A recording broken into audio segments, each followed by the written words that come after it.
welcome. We are so excited to have you here. Uh, for those of you who don't know, Pearl is currently a semi-finalist in the Mrs. South Africa program. And she's an author, a YouTuber. She's got so many titles. But as we know in the Soul Dive, it's not about the titles that you hold externally, but about the soul journey that inspires them. So, Pearl, would you grace us with your soul bio and just tell us who you are as a soul? Thanks again for having me. So, if I were to define myself, I would say that I'm every woman. Some people refer to me as superwoman, and I think they do that on the basis of, like you said, all the things that I do, but not just doing those things and being a mom to 10 biological children. But for my personal definition, I am every woman, and that's because I have had so many transitions, undulations in my life that help me to just relate to literally every woman at every stage and every walk of life. I think the only place I haven't been yet is grandma stage. But other than that, I've been in corporate, I've been the struggling artist, I've been the young girl, the naughty girl, the mature woman, had money, not had money, had children, not had children, been married, not Wow. been married. Yeah. I'm every woman, basically. So I would take you from there and say to you, okay, so obviously with pageants comes a lot of preconceived ideas and things that people think and believe about them. And you being a demonstratedly woman of substance and purpose who is driven by your destiny, how do you reconcile that? What would you say to someone who says, oh, but pageantry is just contrary to everything you stand for? This morning, I put out a post that was articulating that very thing, saying that when forgive me, it said be patient with me. I haven't walked your journey, and so I have preconceived notions about what your journey ought to entail, but just give me time and life will take me through your journey, and when it does, I'll completely understand, right? And Yeah. you'd be on the sidelines going, been there, done that, got the t-shirt. So that I was the woman on the other side just looking at pageantry and thinking, for Pete's sake, it's empty, it's you know you Superficial. know Yeah. it's superficial and it lacks substance. And then I found myself walking the journey. And what I find this year is that while I would not say it's been the most empowering journey of my life, because I believe that I empower, I came to the platform with power, and you're not able to empower power. You can't make me me. Having said that, it has enabled me to brand that which I already believe that I am and package it so that I can share it aptly. Because what is power if it's not used to switch the lights on? You know what I mean? Right. Yeah. So it's useless keeping my power to myself. I've now been granted this platform to learn how to package and brand and share that power. And most importantly, to motivate others into understanding that they are power too. I think me joining this year particularly made the most sense than it would have last year or any other year, because we're in 2020, there's been COVID. The word impossible has not reared its head anytime in the centuries, that within which I've been born, like it has this year. Job losses, deaths, Mm, fear, mm, mm, sickness. mm, People are just mm. in that place of fear. What now? What next? Every plan that I made has failed. They just see impossible. And here comes this Yeah. woman who's like, no, it is possible. That's what the platform has afforded me. That's incredible. So I want to talk about, of course, it's very tempting as well when you think about Mrs. South Africa to think that, okay, is this person branding, kind of brandishing their family and their marriage and their lives as like, Mboneng, this is me. Or is it just so happening, as in your case, to be something that is talking to a central bedrock of your life anyway? That your life, apart from centering around God, does center around your family and your husband and your children and how you raise that family. Yeah, I always say if you go to an ATM, put your card in and punch in the numbers, The only thing that can come out is money if you have any, Right. right? And so, yes, I might find myself on a different platform than I've ever been in my life. But the reality is, the only thing that can be showcased is who I am. When a spotlight comes on you, all it does is put the light on who you are and who you've always been, who you've practiced being forever. The minute those doors open, the curtains are drawn, the lights come on, you can only demonstrate to people what you have practiced and perfected. So it's not a new show. In fact, I'll tell you this. When we got married, the first thing that was said over us by the officiating pastor, he said, go show the world it's possible. Oh And my I've always goodness. been a very undercover. I beg your pardon? I said, oh my goodness, that's incredible to hear those words. Yeah, that was the instruction. Go show the Mm. world it's possible. The reason that this marriage has been put together is to go and demonstrate possibility to the world. We had no clue what that meant. You know, people would speak and, oh, he must have been having a spiritual moment. Oh, wonderful. We had no idea. Till the children started coming, till the books started coming, till the music started, till everything came. And at this point, so much has been accomplished that, you know, apart from the ability to package, brand, and present, Mrs. South Africa does not create anything new. It highlights, it It's shines a so good. spotlight. It would be as Right. ridiculous as saying a person who climbed into the ceiling with a torch created all the things that were there. Wawan, there Yes, you go. I hear That's it. you. I hear you. That's exactly Let's it. talk about your pursuit of destiny and how it's shaped and changed your life. And I really want you to talk more into perhaps the books you've written, the singing, and your YouTube, really your expression of how you are expressing that which you are, how it's blooming, blossoming out of you. You know what? It came back and found me because growing up, you could only be one thing, and that was successful. And to be successful, you had to go to school, you had to get a decent degree. You know, there was none of this playing around. And so I learned that anything within the arts and entertainment was just a hobby on the side, was not going to pay the bills. And we neglected to understand the fact that those things had been put in us for a reason. So I did what was expected of me, went to varsity, got a good BCom, was a good girl, flew very high actually in the corporate arena. I was Mm. head of learning and development for uh, First National Bank on a national scale, the Wow. first Yeah. learning and development manager for Virgin Mobile when they came into South Africa, Wow. worked in NetBank in the same space. So, I mean, I had rocked the boardroom kind of setting. And I wrapped my identity around that because I was a go-getter and I was a deliverer, right? So people would hear me speak and it was like, give it to the little black girl. You know, she knows what she's talking about. I got the job done. I had managed to put away the fact that I would draw pictures, I would write poems, I would, Mm. um, you know, sing songs. I put that far from my mind because that was not acceptable. And it came and it found me. And when it found me, it caused me to make certain sacrifices, Mm. one of which was leaving that high flying corporate life with But I all of the have to perks. say, do you still call it a sacrifice when it is a departure? Because I know it may not have been something that you had just like, yes, let me leave corporate because you calculate and everything.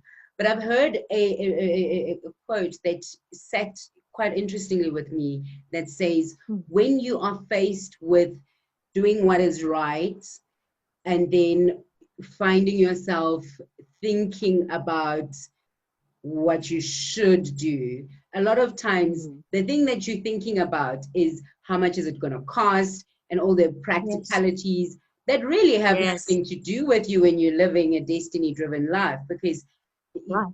with your destiny, with your calling, with your purpose comes the provision. But Exactly. how did you experience it as sacrifice is what I'm getting at. Retrospectively, now it is not a sacrifice. Retrospectively, it would have been a sacrifice to not walk out and step on water. But at the time, like you're pointing out, I mean, I've got at that time I already had 4 children, so we needed the medical aid. I was used to the fly living, the fancy cars, the blah blah blah, and we step out of that and leave all of that behind, literally all of that behind. and take what the world would consider to be a downgrade in the aesthetics of life. Yeah. Right? But had I not taken that step, I would have sacrificed my very soul, my very core, and my very cause for being.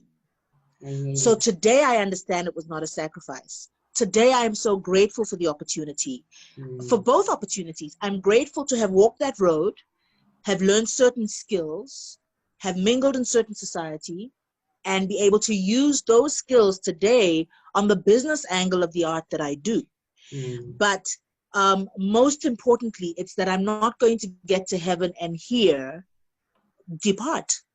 I want to hear, well done, thou good and faithful servant. And the only way I can hear that is completely emptying myself of what I was filled with. So I was walking a different path, and it was fine for a certain season, but not now. Fantastic. Wow.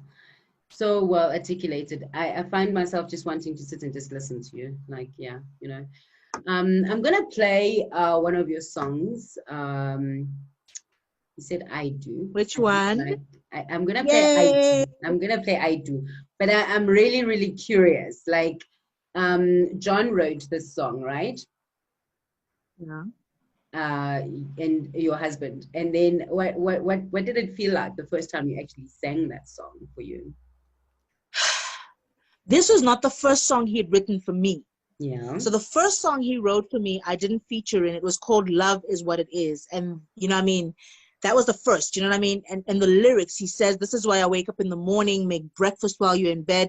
And this is practically what he does. So to have it written in song, mother of my children, queen of my castle. I mean, to hear that articulated in song, that moment can never be replicated. However, the story behind this song, I Do, is that it was his first Afrobeat song. And when I met him, he introduced me to a Nigerian artist called Two-Face.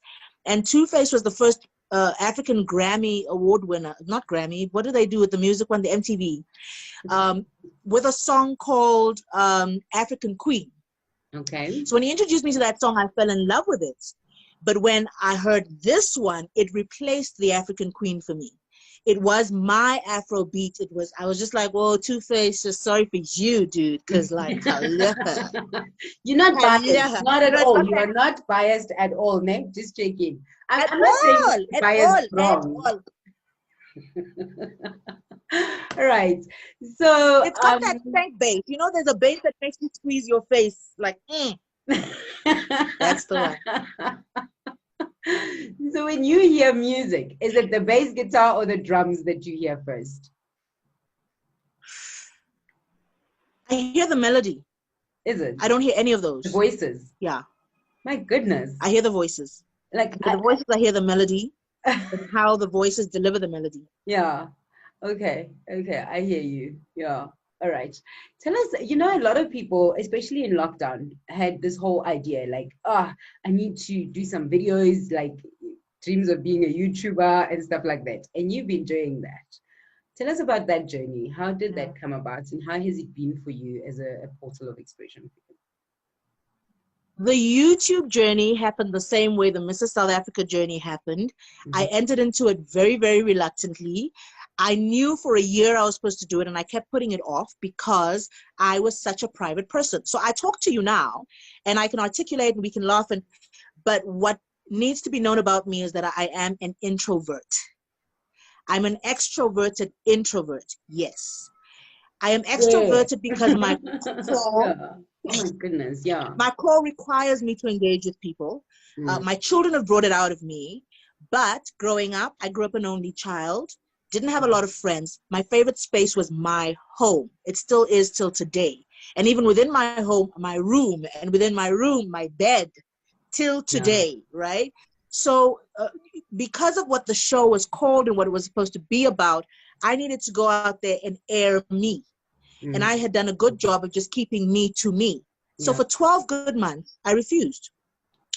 And then when I saw my next birthday, because I got the instruction on my 40th, so when I saw 41 coming along, I thought to myself, oh, hell no.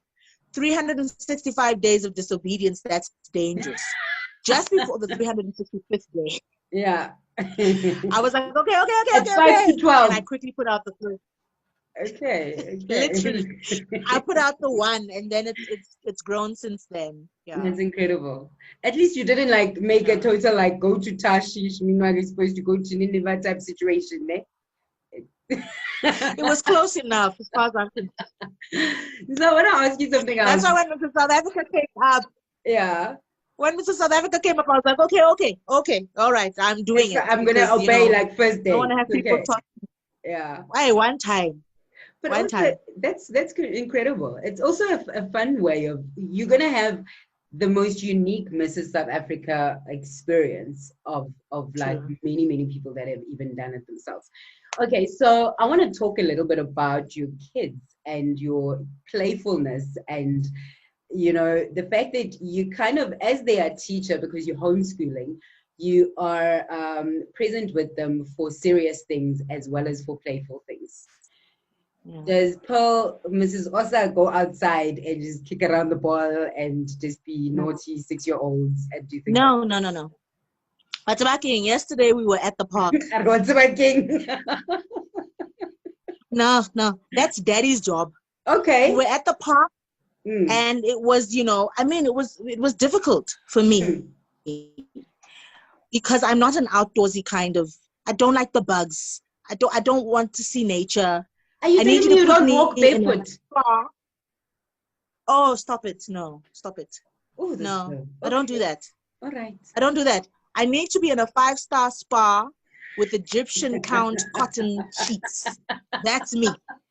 That's why my Yo. mother named me Nomkhosi, because I am for the king. My Okay. husband, on the other end, he enjoys it. He's like kicking the ball.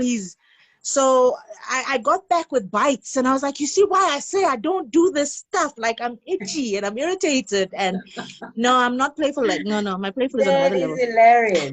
That is hilarious. Okay, wait. Let's go to Heritage. It's Heritage Month this month. Wait, before we go there, I want to just close up the talk about your Mrs. South Africa journey. Where you at now? How can people support you? What's actually happening with that? Oh, guys, I need all the support I can get because it takes a village to raise a child. Or a Mrs. South Africa? So right, I beg your pardon, it's village of South Africans. We are it's been the longest journey ever, right? Because we were supposed to choose the queen in November.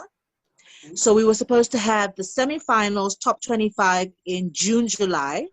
Wow. Um, but yeah, it so happened that COVID happened. We couldn't do a normal pageant and meet and greet and all of that. So June, July, nothing happened. And when it was dragging on, in August, they then decided to do the top 50, which I qualified for, praise the Lord. And so now in November is going to be the top 25 that should have been, May, June, July. Okay. And then the Queen in 2021.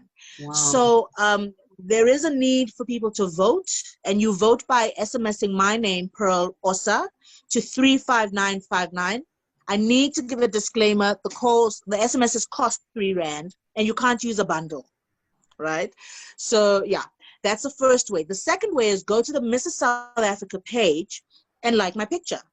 Each like is a vote. But you need to have liked their page first for the vote to count. Otherwise, you're just liking, and it makes no difference. Wow. Beyond that, please follow me on Instagram. Yeah, All right. All right. So follow then, me on Instagram. okay, yeah. I will put the links all at the bottom of this video. I want to Thank ask you. you, should you win, right?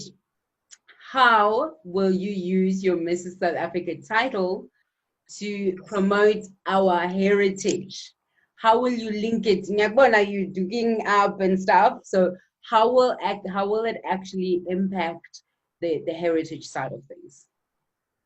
Before impacting the heritage, I think our heritage is one, if you think about our history as South Africans, our heritage is one in which women really held it down. Whether the man went to the mine, or he was in exile, or he was running away from the police and there were situations, the one who held it down was the mother in the home. I've been running a charity called Widows Care Program for widows for the last 6 years. And we've fed over 1,000 widows and their families. The one area I want to get into is orphans. I've not been able financially to get into not just orphans, but specifically child-headed households. Now, I just want you to understand, it's not just about giving them the fish, it's about enabling them to fish. I've been feeding them. We give them veggies, we give them food, blah, blah, blah. Wonderful. I want to take it to the next level where they are taught entrepreneurial skills and they can restore that heritage of a powerful African woman who holds it down because she is able to put 2 cents together and put bread on the table, look at her children with dignity. I mean, think of how many of our men and women have masters and PhD degrees who were sent to varsity by Ukoko selling magwinya on the road corner. And those magwinyas got people through school. That's our heritage. That's actually and right now with GBV and everything that is just, you know, decimating the pride and power of the African woman, we need to go back there. We need to go back and say, you know what, you are a rock. You are the bedrock of society. You are the one that holds it down. We look at you, we look at us. You are power. That's what I would use that year to accomplish. Fantastic. I love it. Mama Osa, you have 9 boys. Count them. 9. We live in a world right now that says, take a girl child to work, empower the girl child, make a girl child successful, educate the girl, everything girl child. I know I'm a mother of a son as well. So a lot of times I'm saying, how do we balance that for our sons? But also, how do we bring up sons that have the consciousness that we really want to see in the future? You know, with the memory that we are truly sending our children to a world we will never live in. And we need to prepare them for it. Wow. Talk to me about that. It's not many times I find a woman who's got many enough sons to have considered which each one has their own personality, interest, all of that, and to cultivate that and to kind of raise them in a way slightly different to what perhaps our fathers and our brothers and our uncles were raised like, but also with an encouragement to show up and be fully themselves. How do you do that? You know, I think all of us will always be given that thing that brings out what was in us originally. And I am, to a large extent, a boy mother. I'm not saying that I'm bad with my girl. I love my princess, but at my core, I'm a boy mother. And I remember someone once saying to me that you are a Deborah. And a Deborah, if you know her story, was one who led to battle alongside of the generals.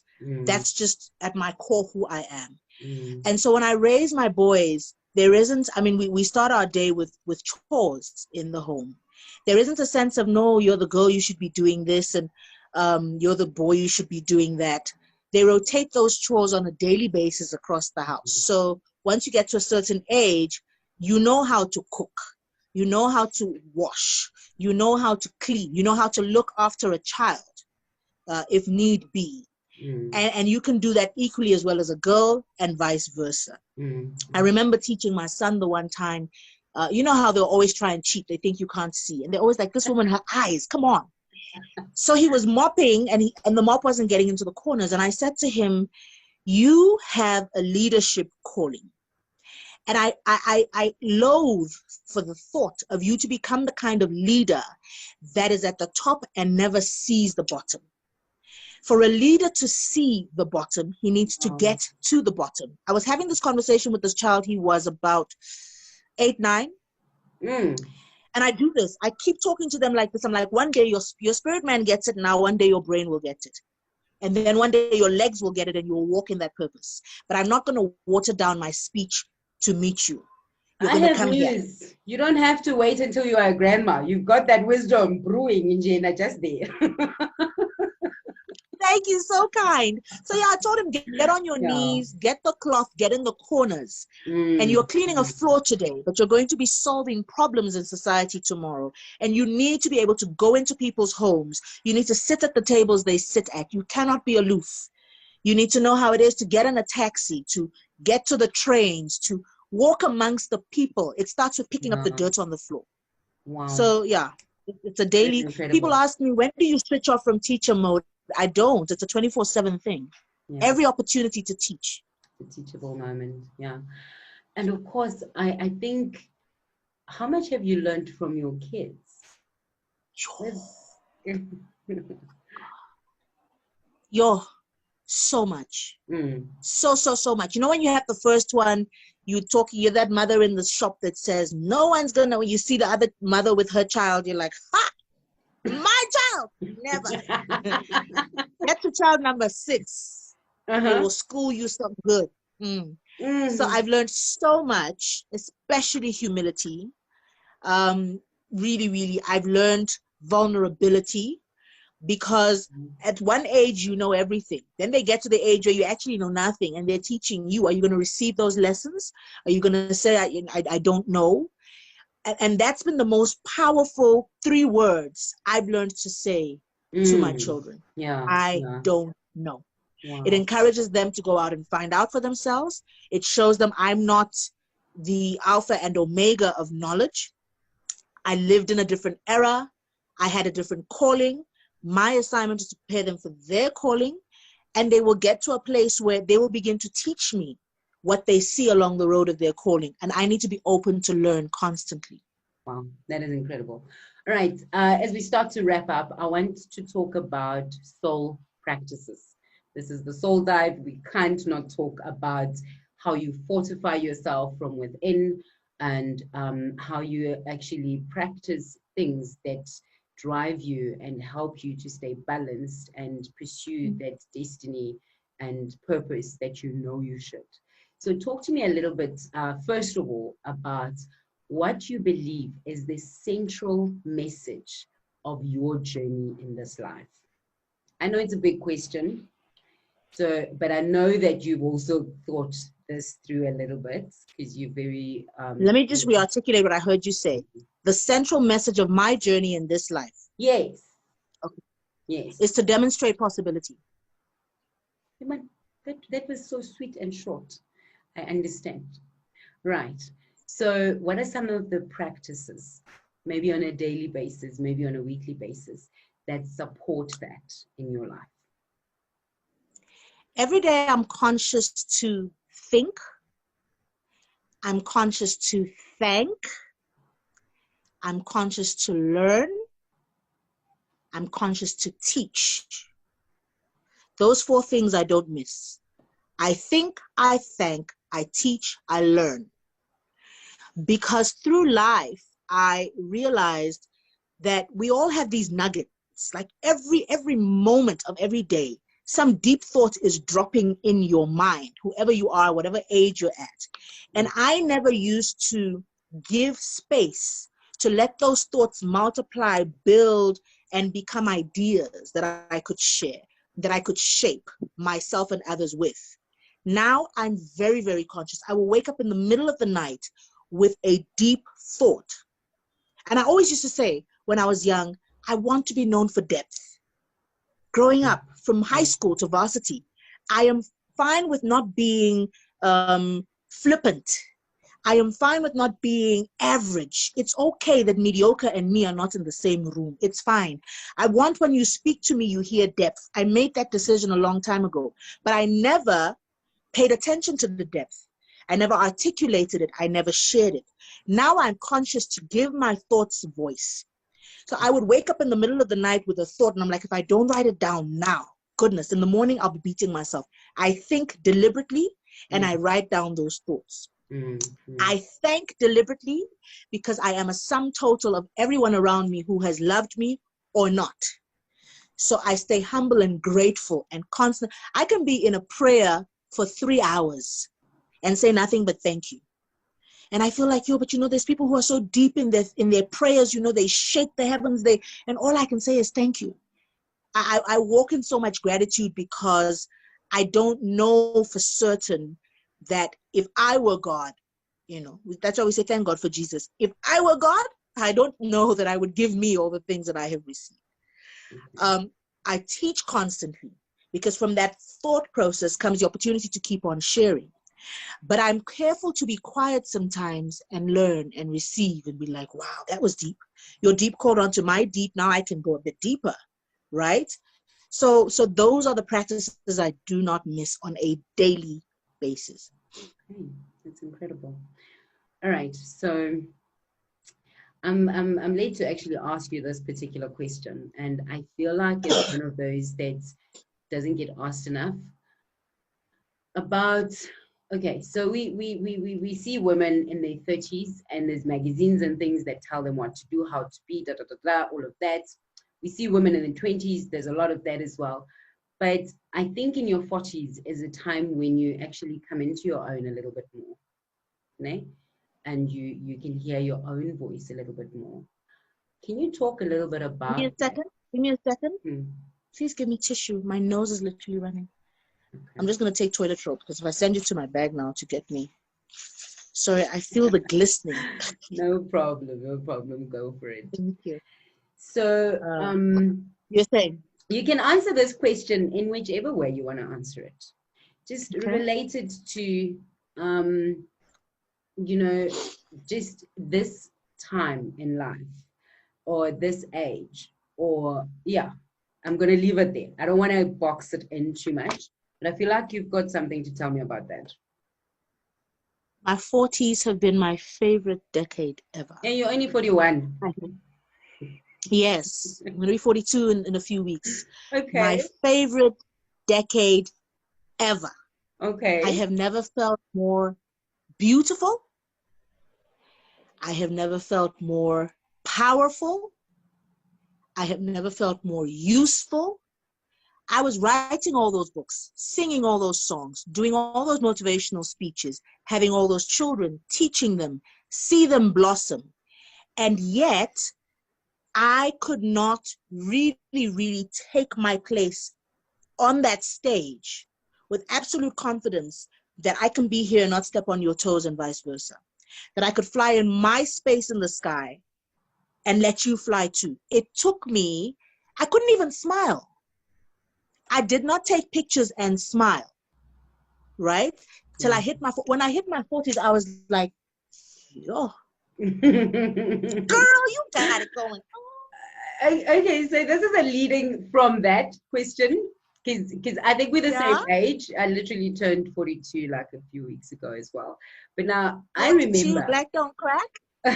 there was a day on which I felt like this was my debut into the great hall of mothers. Did you have that moment? I can't explain it. What was it for you that brought that? The day I turned 41, like my 40th was not even that big a deal. 41 rocked. Yeah. That day, oh Lord, I can't articulate it. The 41st birthday itself. And that was when, you remember, that was 5 minutes to when I did the YouTube channel. Yeah, yeah. So literally, obedience to my assignment opened a door I had closed by myself. Oh my goodness. For decades. Wow. Under the vice of false humility. Wow. Under the vice of a private life and everything that comes with that. The day I said yes to that purpose, another level opened. But let's talk about how it also related to being afraid to be vulnerable and naked in front of other people. That is it. Right there. Oh my goodness. Okay, it's been fantastic. We need to wrap up, okay? Because like time. I want you to please give to the soul diver one practice for our toolbox of living a fulfilled life. What is the one thing that you'd be like, okay, you know what? If you take nothing else, this is the thing. Of the 5 that I mentioned, thankfulness, gratitude is the most important.